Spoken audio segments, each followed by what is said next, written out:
नेपाल में जिस जल प्रलय ने सब कुछ उजाड़ दिया, उसको लेकर बड़ी खबर सामने आई है।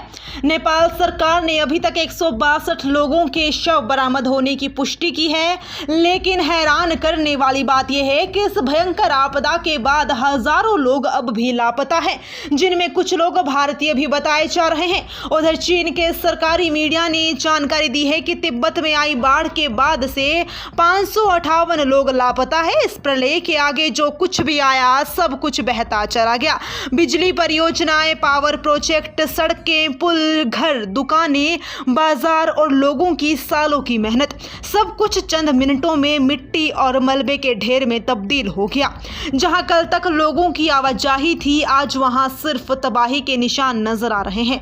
लेकिन इस दुख की घड़ी में सबसे पहले किसी ने नेपाल का साथ दिया, तो वो है मेरा प्यारा भारत। भारत ने राहत और बचाव के लिए मदद का हाथ आगे बढ़ाया। खाने पीने की चीजें, जरूरी राशन, कपड़े और दूसरी आवश्यक सामग्री प्रभावित लोगों तक पहुंचाने की कोशिश की गई। देर रात भारत से भारतीय वायुसेना के विमान राहत सामग्री लेकर रवाना हुए।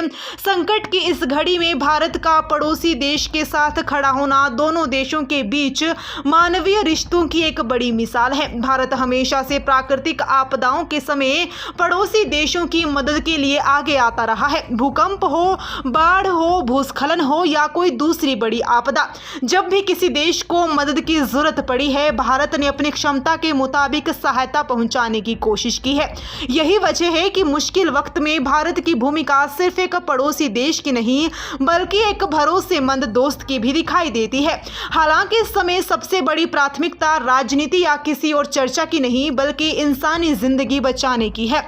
जिन परिवारों ने अपने लोगों को खो दिया है, उनके दर्द का अंदाजा लगाना भी मुश्किल है, और जिनके अपने अभी लापता है, उनके लिए हर गुजरता हुआ मिनट उम्मीद और चिंता के बीच बीत रहा है। राहत टीमों के सामने सबसे बड़ी चुनौती उन इलाकों तक पहुंचना है जहां बाढ़ और मलबे ने रास्ते पूरी तरह बंद कर दिए हैं। फिलहाल सबसे बड़ा सवाल यही है कि आखिर उन 1000 से ज्यादा लोगों का क्या हुआ, जिनकी अभी तक कुछ पता नहीं है। क्या ये कहीं सुरक्षित है? क्या राहत टीमों को उनका सुराग मिल पाएगा? इन सवालों के जवाब आने वाले दिनों में सामने आएंगे। लेकिन आज जरूरत है कि इस त्रासदी को सिर्फ एक खबर समझकर आगे ना बढ़ जाएं। इन आंकड़ों को पीछे हजारों परिवारों की जिंदगी, उम्मीदें और भावनाएं जुड़ी हुई है।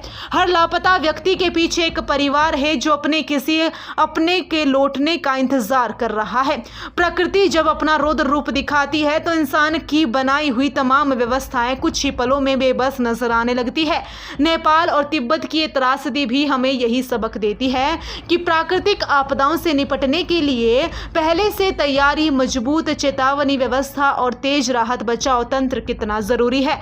इस वक्त हमारी संवेदनाएं उन सभी परिवारों के साथ है जिन्होंने इस आपदा में अपने प्रियजनों को खोया है। साथ ही उम्मीद है कि जो लोग अब भी लापता हैं, उनमें से ज्यादा लोग सुरक्षित मिले और राहत बचाव अभियान जल्द से जल्द सफल हो, क्योंकि आंकड़े चाहे कितने बड़े हो, हर एक जिंदगी की कीमत सबसे ज्यादा है। इसलिए फिलहाल उन 1000 से ज्यादा लोगों के बारे में सोचिए जिनका अभी तक कुछ पता नहीं है, और दुआ कीजिए कि वे जहां भी हो सुरक्षित हो और जल्द अपने परिवारों के पास लौट सके।